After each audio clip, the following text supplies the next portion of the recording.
시청자 여러분 안녕하세요. 머니올라 시간입니다. 요새 주가가 오르락 내리락 하면서 투자자분들 마음이 좀 편치 않은 시장인 것 같습니다. 소음이 이렇게 난무하는 시장 속에서 우리가 이제 신호를 좀 잡아내기 위해서는 투자 기본기가 무엇보다 튼튼해야 할 것 같습니다. 그래서 오늘 좀 특별한 분 모셨습니다. 서재영 대표 함께 합니다. 네. 대표님 어서 오십시오. 안녕하십니까.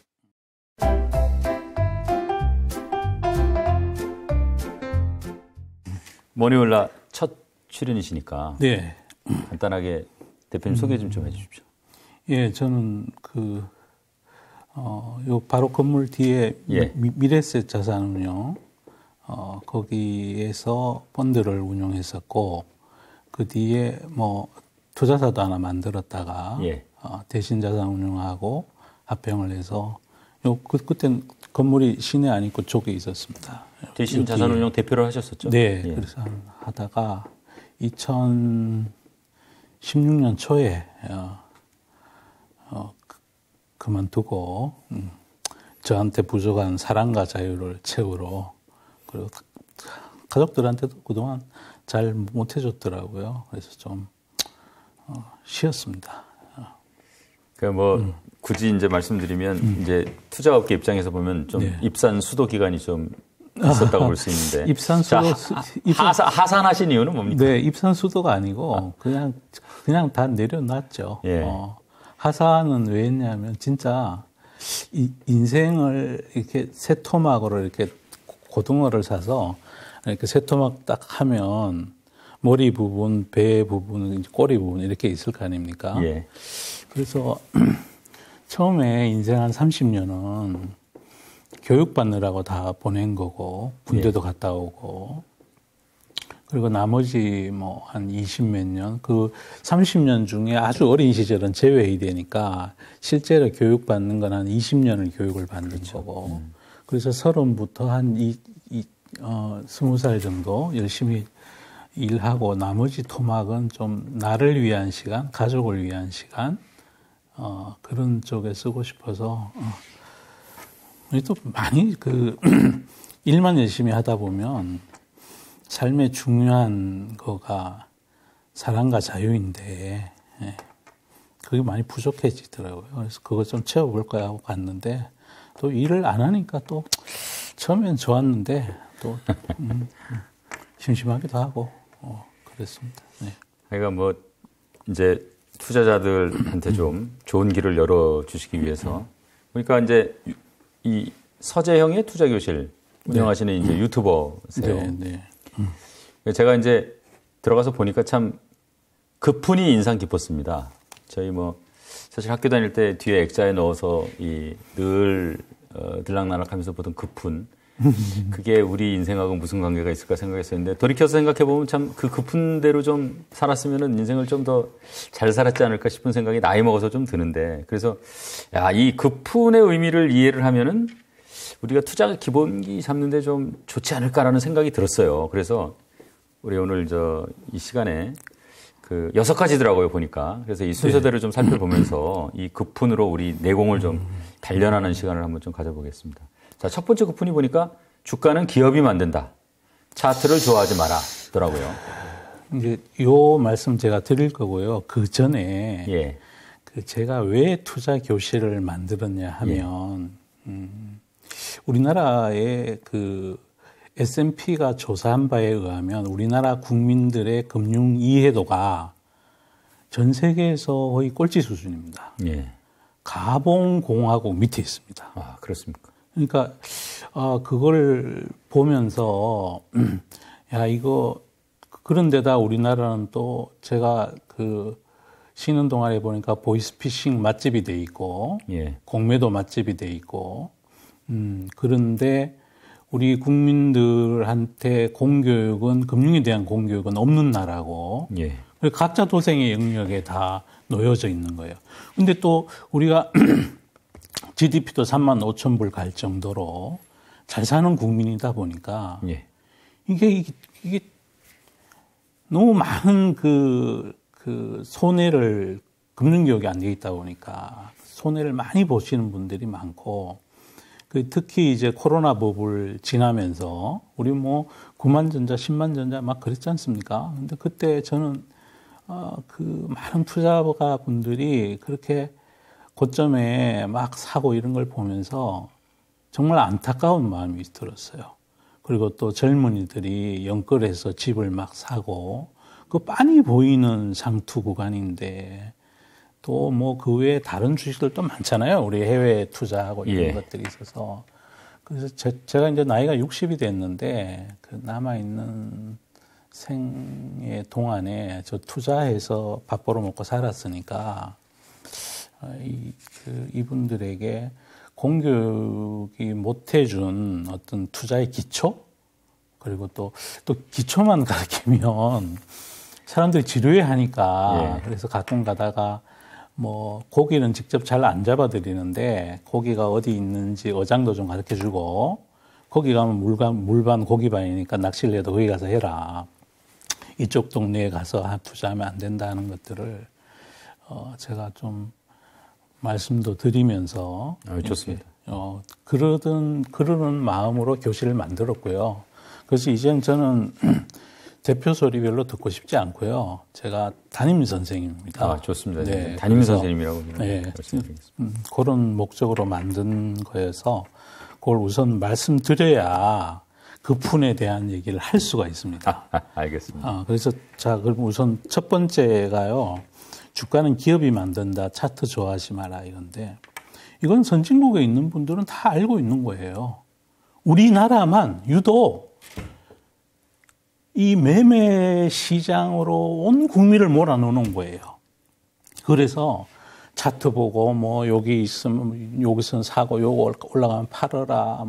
뭐가 꺾이면 어떻게 손절매를 해라. 어떤 막 그런 얘기들이 너무 많이 있어서 우리 국민들이 대부분들이 공교육도 없었지만 일반 이 투자를 가르쳐 주는 대부분의 금융회사나 그런 데들도 마찬가지고 또 유튜브나 이런 데 보면 차트 얘기가 막 너무 많이 나오거든요. 그런데 차트는 지나간 어떤 기업의 궤적이잖아요. 미래가 아니거든요.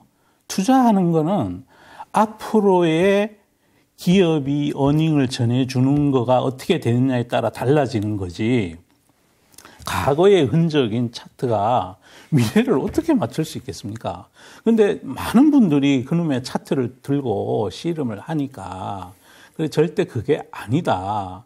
그래서 우리 그 해외에서는요, 차트를 물론 참고는 해요. 근데 주가의 상대적 위치를 판단하기 위해서 차트를 보는 거지, 매도 매수 시점을 찾기 위해서 차트 보고 그러지 않거든요. 그래서 많은 우리 그 투자자분들이 너무 차트 쪽으로 몰려가 계시고, 그리고 또 각종 컨텐츠들도 그걸 위주로 많이 하루 종일 방송을 한다고요. 그래서 난 그거는 우리 국민들에게 이롭지 않다. 그래서 그걸 제일 중요한 거는 뭐 수급이니 뭐 외국인의 매매 동향이니 뭐 유스니 오늘만 해도 뭐 실리콘밸리 뱅크 그거 했다고 막 아침부터 언론에서도 무슨 블랙 먼데이가 예상된다고 막 그랬잖아요. 본질적인 주가는 기업의 어닝에 대한 밸류에이션으로 결정되는 거지. 기업의 어닝의 밸류에이션은 미래 거잖아요. 주식은 앞만 보고 가는 거예요. 운전하고 똑같은 거거든요. 근데 지나간 차트의 궤적이 무슨 소용이 있나요? 그래서 차트 좋아하지 말고 본질인 기업의 앞날에 대해서 집중해라. 그게 투자의 가장 중요한 거다라고 제가 말씀드리고 싶었어요. 아까 이제 뭐 참고는 한다고 그랬는데 우리 저 담임 선생님 방송 보니까 연봉 정도는 확인을 한다. 왜냐하면 그게 기업의 실력을 보여주는 거기 때문에. 그렇습니다. 그 말씀은 기억이 나요. 그게 연중에는 화폐적 현상이 왔다 갔다 그러기도 하고 어떤 이 종목을 많이 갖고 있는 어떤 기관 투자가 중에 펀드 매니저가 교체가 되면서 막 들고 패기도 하고 또 뭐 어떤 경우에는 뭐 개미들이 손절매를 하기도 하고 근데 돈에 눈이 달렸기 때문에 기업이 1년 내내 분기별로 실적을 딜리버리를 해주잖아요. 예. 그리고 모두 다 돈 벌기 위해서 공부를 무지 열심히 해요. 열심히 했는데 한국에 계신 분들은 펀더멘탈 공부보다 차트 공부하고 유수 공부하고 모멘텀 공부하고 수급 공부하고 매매 공부하고 그러고 계시고 해외에 계신 분들은 이 기업의 펀더멘탈을 열심히 공부해서 누가 열심히 팔아도 다시 올려가지고 제자리 갖다 놓고 그렇습니다. 그래서 연간 차트 정도는 기업의 본래 모습, 그 기업의 본래의 성적표, 실력, 그게 나온다는 거죠. 그래서 그걸 제외하고는 굳이 뭐 이렇게 막 매일매일 일봉 쳐다보고 뭐 이렇게 딱 심지어요. 장중에 틱차트 보고 매매하시는 분들도 많아요. 그렇게 해서 뭐 조금이라도 먹으려고 그렇게 하시는데 그렇게 하는 매매는 일을 확률 50, 딸 확률 50. 서로 퉁을 치고 나면 결국은 팔 때 수수료가 나가잖아요. 살 때도 수수료가 들어가고 세금 나가고 그러면 1년 내내 돈을 못 버는 거죠. 우리나라 개미 투자자 분들 중에요. 돈 번 사람이 거의 없습니다. 지금. 네, 좋습니다. 사실 우리가 무슨 일반론적으로 좀 얘기를 해도 어떤 일을 할 때 참 어렵게 하는 일은 즐겁게 한 일보다는 일반적으로 결과가 이렇게 아름답지가 않아요. 그렇습니다. 그러니까 이 투자라는 것도 좀 정말 이렇게 시간에 쫓기고 막 피를 말리는 투자를 해야 되느냐, 좀 편하게 투자를 해야 되느냐. 오늘 좀 우리가 좀 편한 투자를 하자. 그런 취지에서 네네. 모신 거고요. 네. 자, 그 다음 급분. 네. 주가는 금리의 상대 가치다. 아무리 좋아도 금리 상승기는 피하자입니다. 이 급분의 의미가 금리가 이 추세적으로 막 오를 때는 좀 용빼는 재주가 없다, 뭐 이런 말도 포함되어 있는 겁니다. 이게 이제 작년에 아픈 추억 때문에 우리 국민분들이, 투자자분들이 작년에 너무 고생을 하셨잖아요. 근데 작년 같은 일은 사실은 우리 그 금융시장, 세계 금융시장에 흔히 있는 일이 아니고, 뭐 20년이나 30년 만에 한번 일어날 수 있는 일이거든요. 연준의 기준금리가 연초에 제로금리였어요. 연말까지 4.5까지 오르거든요.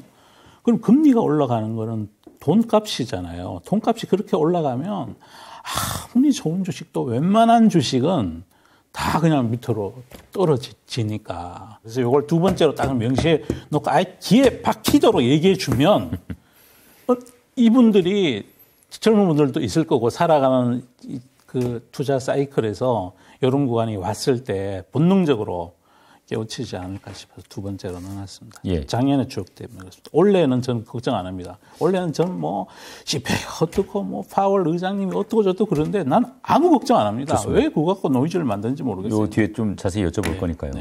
이 금리 인상도 이제 시기별로 그 의미가 좀 다르다. 그러니까 금리가 오른다는 전망을 시장이 공유할 때, 자 본격적으로 오르기 시작할 때, 또 아직은 오르고 있지만 곧 멈추거나 내린다는 전망을 시장이 공유할 때, 요 이제 세 가지로 좀 나눠볼 수 있을 것 같은데 주가는 이런 단계별로 또 어떻게 다르게 반응합니까?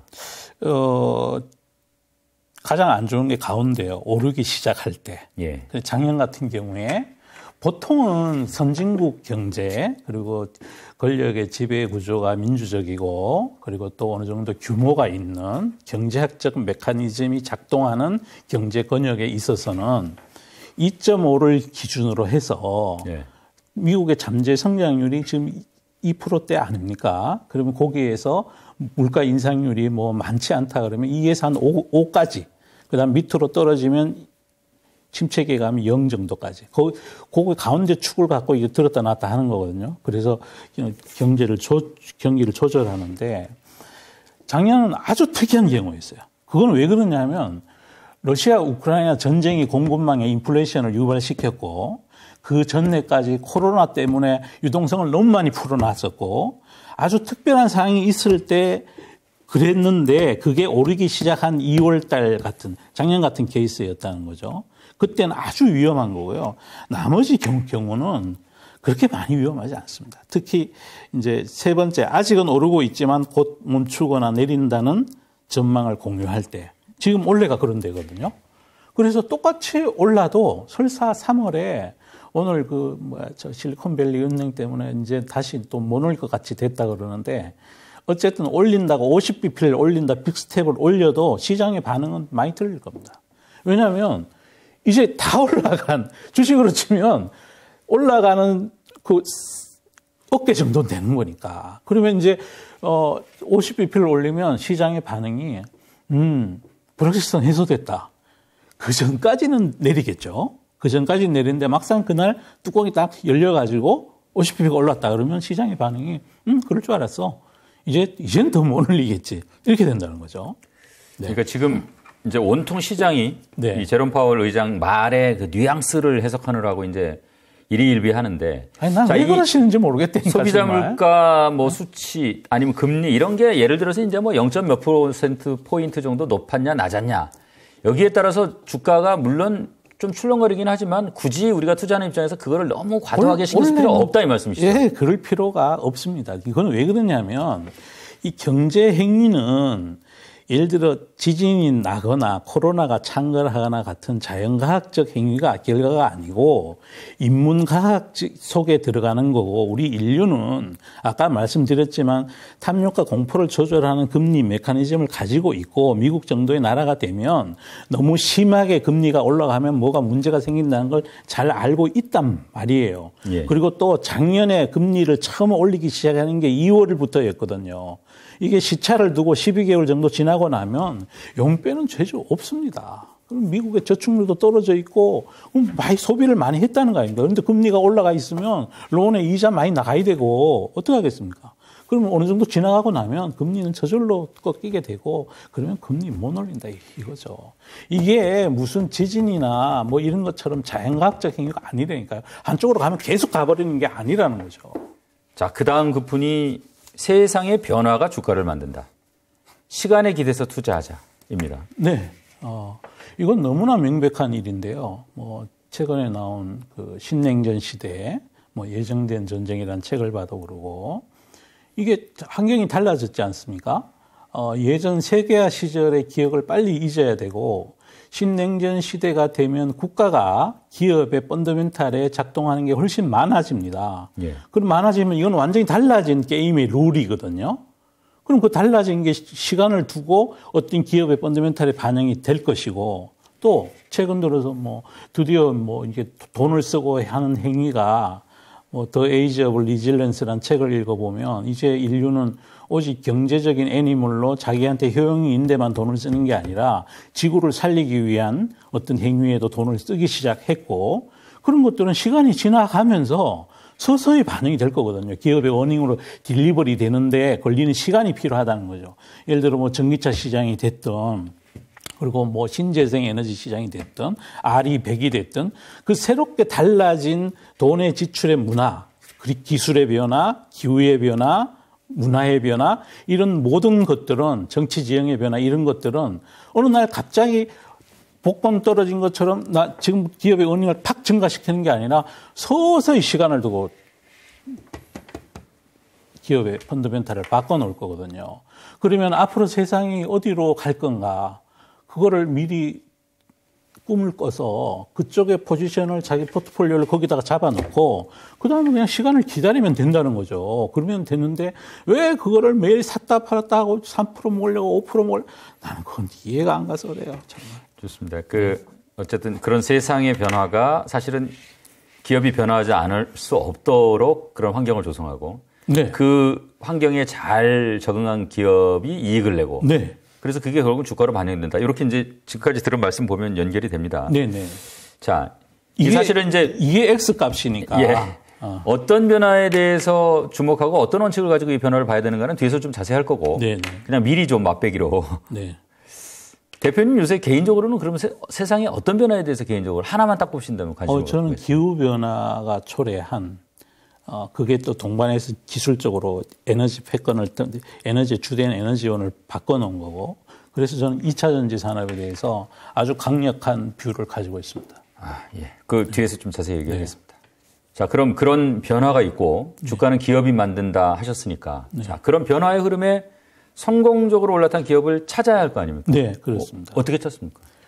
그런 5가지 주된 변화에 맞는 탑다운으로 그 비즈니스를 하는 기업을 일단 스크리닝을 다 해요. 예. 그리고 인터넷을 뒤지고 흔적 찾기를 다 한 다음에 그다음에 그 회사의 경영자가 이러한 사실을 알고 있는지, 그래서 이러한 분야에 투자를 하고 있는지, 그리고 투자를 할 만한 재정적 능력과 이 분야에 특화된 기술적 혜자를 가지고 있는지, 그리고 그 회사가 기업 문화도 뛰어나고 우수하고 회사가 그쪽 방향으로 지속적으로 투자를 더 애드해 가고 있는지, 그걸 알면 가장 좋은 거야. 그러면 그냥 거의 대부분은 확인된 거라고 저는 보는데요. 네. 좋습니다. 자, 이제 그렇게 해서 이제 기업 찾았습니다. 네. 자, 충분히 살만한 가격이라는 판단이 들면 뭐 사면 되겠죠. 자, 그리고 이제 그 변화가 꽃을 피울 때까지 기다리는 건데. 네. 이때 이제 투자자는 뭐 어떤 마음을 갖고 기다려야 됩니까? 왜냐면 잘 못 기다려요. 그것도요. 이렇습니다. 가령 우리 조선의 역사로 치면 위화도를 해군하기 전에 어린 이성계 장군을 사면 이게 꽃도 피워보기 전에 그 너무 오랜 기간을 기다려야 되니까 이제 역사로 치면 조선의 역사로 치면 한태종 시대가 제일 좋은 것 같아요.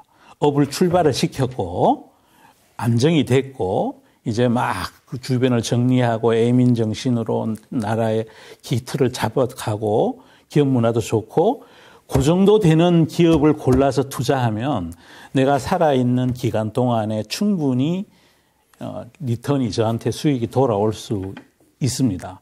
그러면 그때는 어떻게 구분을 해야 되느냐. 주가도 봐야 되고 또 그 기업이 앞으로 투자를 뭘 하는지도 봐야 되고 또 하나는 밸류에이션도 봐야 되고 주가의 상대적 위치도 보고 시장의 가열도도 보고 뭐 여러 가지를 봐야 됩니다. 네. 공부는 해야 돼요. 네. 네. 자, 다음 급은 자, 아는 것만 투자하자. 네. 부화내동에서 내동매매하지 말자입니다. 이 안다는 게 어떤 뜻입니까? 그거 진짜 어려운 거예요. 안다는 거는 업의 본질을 알아야 돼요. 이 기업의 어닝의 창출 능력이 어떻게 돼 있고 이 기업의 제가 아까 종목 점검표 뭐 제가 말씀드렸잖아요. 예. 그래서 그 주된 투자심에 맞는 경영자는 어떠하고 지배 구조는 어떠하고 주주하는 무리가 없는지 밸류에이션은 어떻게 되는지 이 기업이 갑인지 을인지 기술적 혜자는 있는지 없는지 B2C 기업인지 B2B 기업인지 역사적 에이지는 어디인지 그 모든 걸 알아야 안다고 할 수 있는 거예요. 근데 우리 투자가분들은 부동산을 살 때는 발품도 팔고 몇 날 며칠을 그렇게 사시면서 이거에 관련된 거는 그냥 누구한테 말 한마디 듣고 유튜브에서 누가 추천하면 그냥 덜컥 사요. 알지도 못한 채. 그런 다음에는 수익을 기대해요. 그거는 아니라는 거죠. 그게 내동매매라는 거예요. 그렇게 내동매매를 하면 오늘 같은 날 예를 들어 무슨 미국에서 은행이 어떻게 했다 그러면 아침에 팔고 싶어 미쳐. 하고 나면 오후에 또 오르고 나면 또 이게 내가 판단이 틀렸나 봐. 나 다시 살까 봐. 또 다시 사요. 다시 산 다음에 또 오늘 밤에 지금 나스닥 선물이 오르고 있는데 혹시나 미국에서 또 다른 은행이 어떻게 내가 내리면 내일 아침 되면 또 팔아. 그게 내동매매죠. 근데 그걸 알고 산 사람은 오늘 아침에 시장이 내릴 것 같으면 내가 한 주라도 싸게 더 사야지 라고 생각을 할 거고 또 그래서 주가가 어느 계절까지 많이 올라가면 9만전자 8만전자 가면 이건 단기적으로 가니까 나 여기서는 지속 부족하는 마음으로 좀 내가 주식을 좀 팔아놔야 되겠다 이런 생각도 할 수 있다는 거죠. 매도도 매수도 알아야 된다는 거죠. 대부분 사람들이 또 매수는 덜컥덜컥 잘하는데 매도는 잘 못해 우리나라 투자원들이. 왜냐하면 매수하는 거는 희망과의 결합이고 탐욕을 사는 거거든요. 매도는 그걸 내려놓는 거예요. 희망을 버리는 거고 손실이나 이익을 확정시키는 행위이고 그러다 보니까 특히 손절매 잘 못하시고. 자, 지금 내동매매 말씀하셨습니다만은 이게 이제 증권가에 투자를 해본 사람이고 책 몇 권 읽어본 사람이면 현명한 사람이 처음에 한 일을 멍청한 사람은 맨 마지막에 한다. 자, 악마는 맨 뒷줄에 서 있는 사람을 잡아간다. 이게 사실은 모두 내동매매의 위험성을 지적한 경고 아닌가 싶은데 이 내동매매를 하는 인간의 심리구조, 투자를 오래 하면서 지켜보셨으니까 그 심리 구조는 어떤 거라고 보세요? 탐욕과 공포죠. 그냥 딱 탐욕과 공포입니다. 그거는 우리 경제 메커니즘에도 똑같이 작동됩니다. 실물에도. 기업들이 창업을 많이 하고 막 그럴 때는 그렇게 탐욕스러워서 뭘 막 펼치잖아요. 그러면 그 경제가 가열되면 이제 그 다음에는 뭐가 있냐면 중앙은행의 철퇴가 내려박힙니다. 금리를 올려요. 그리고 그건 모두가 다 이 투자든 실물이든 다 탐욕과 공포예요. 그건 또 인간이 가지고 있는 본능이 내재되어 있는 생존 욕구랑 관련이 있는 거죠. 더 벌고 싶고 또 누가 막 무서운 소리 하면 막 팔랑귀가 돼가지고 그때는 시장이 내려꽂히면은 원래 생각했던 거 다 어디 가고 없고 그냥 공포에 사로잡혀가지고 일단 나라도 먼저 도망가고 보자. 그런데 도망간다는 거는 그때 누군가가 사주고 있다는 거 아닙니까? 공포에 질려 파는 거를 누가 받아주냐 하면 현명한 사람이 받아주는 거죠. 구조가 그렇게 되어 있습니다. 그래서 99%가 잃고 현명한 1%가 따는 게임이 이 투자 시장입니다. 그 현명한 1% 중에 외국인 투자가 너무 많은 게 제가 속이 엄청 상하고, 속이 뒤집어지신다는 말씀을. 예. 아까 이제 영글도 말씀하셨지만 사실은 코로나 팬데믹 이후에 보면 이 수치로 나와 있으니까요. 코스피가 이제 3,100 이상이 됐을 때 그 당시 투자금의 40%가 들어왔어요. 그러니까 야, 저거 주변에서 돈 버는구나 하고 이제 상투 잡고 들어온 거죠. 이 내동매매 안 하려면 그럼 어떻게 해야 됩니까? 공부해야 된다니까요. 코스피 3,000 됐을 때 그때 공부가 된 사람은 팔고 있다니까요. 공부를 안 하면 그러니까 특히 또 요즘 SNS가 많이 발달돼 있잖아요. 예. 그래서 질투의 확산 속도가 엄청 빨라요. 그래서 뭐 누구는 비트코인으로 이렇게 먹었니, 누구는 뭐 집을 사가지고 이렇게 올랐니, 누구는 뭘 삼성전자를 사서 이렇게 먹었니. 그러면 참을 수가 없어. 그걸 요새는 포모라 그러더라고요. 나 혼자 그 랠리에서 소외된 것 같은. 그런데 공부를 미리 한 사람은요, 그때 안 사고요, 미리 샀을 거고요. 또 하나는 3,100이 됐을 때 금융 공부하시는 분들이 좀 얘기를 해줘야죠. 야, 여기는 역사적 에이즈로 봤을 때 여기도 뭐 현명한 투자자들은 다 들고 팔고 있는데 야, 좀 기다려서 해라. 우리나라는 금융교육이요, 고양이한테 양어장을 맡겨놓은 거예요. 그래서 예. 그러다 보니 국민 전체의 금융 지식의 이해도가 낮다 보니 그 역할을 대신해 주는 게 공교육도 아니고 어떤 국가에 공인된 기관이 아니고 주식회사 땡땡땡땡 주식회사 땡땡땡한테 다 맡겨진 거예요. 영리 기관에. 그러다 보니 오죽했으면 보험을 새로 조정하는 회사가 또 생기고 있잖아, 지금. 재미지 않습니까? 난 이거 진짜 정말 신기한 일이어서 제가 입산 수도하다가 제가 좋은 말씀 많이 해 주셔야죠. 네. 자, 다음에는 이게 이제 5번째 구품.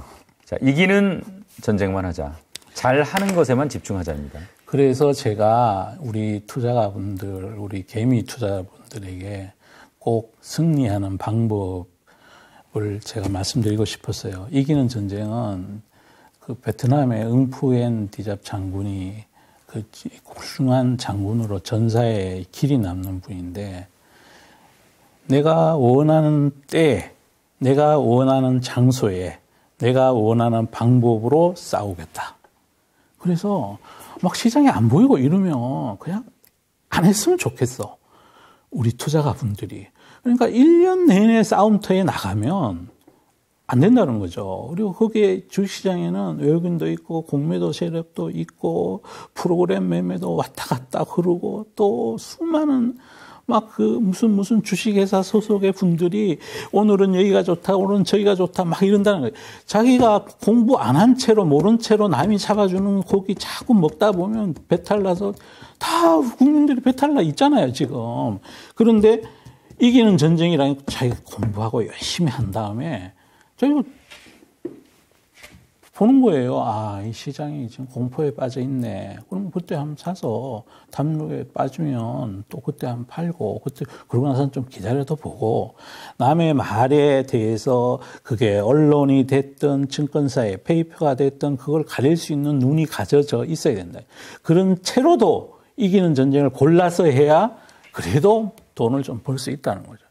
개인의 삶에 이게 얼마나 중요한 일인데요.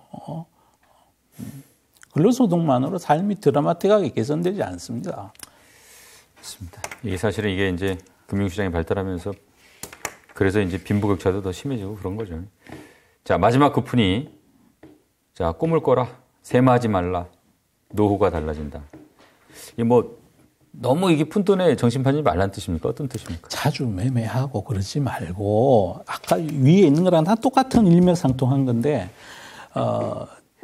매일 매매를 해서 2%씩 먹으면 1년이면 뭐 돈 많이 번다 이런 게 이제 그 열심히 그 셈하는 분들의 논리고요. 또 하나는 너무 뭐 PER, PBR 이런 거 생각하고 셈하고 뭐 계산기 두드리는 건 대부분은요 과거에 이루어진 거예요. 네.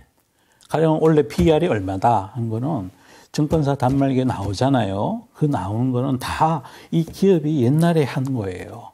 가령 뭐 한국전력이 PBR이 0.3배다.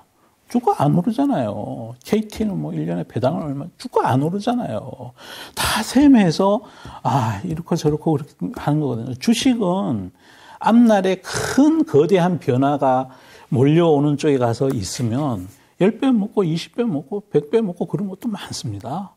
삼성전자도 예전에는 그랬고, 그때 싸게, 우리나라가, 미일 반도체 협정하고, 프라자 합의하고, 그리고 우리가 반도체를 만들기 시작했다 그러면, 그때부터는 그냥, 보니까, 우리한테 절호의 찬스다.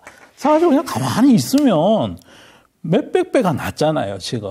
그리고 인터넷이 초기에 태동할 때 네이버 사서 가만히 있었던 사람은 지금 조정받고 있는 지금도 200배를 먹고 있어요. 물론 그때 피크 때 팔았으면 460배를 먹어요. 460배면 1억 넣은 사람이 460억 되는 거예요.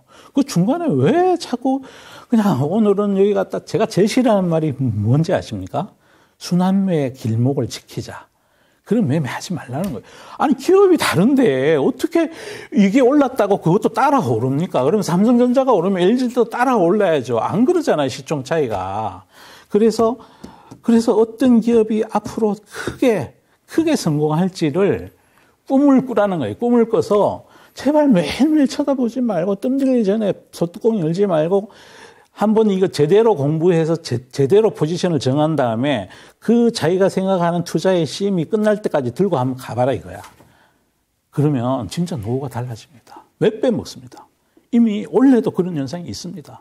원래 뭐 CPI 걱정하고 미국 금리 걱정하고 이런 분들은 그 주식을 들고 갈 수 없었겠지만 어떤 주식이 지금 원래 지금 200% 오른 주식도 있고 그럼 그게 훨씬 낫지. 왜, 오늘은 이 산, 내일은 저 산, 여기 갔다, 저기 갔다. 왜 그러시는지 모르겠어요, 저는. 그런 얘기입니다.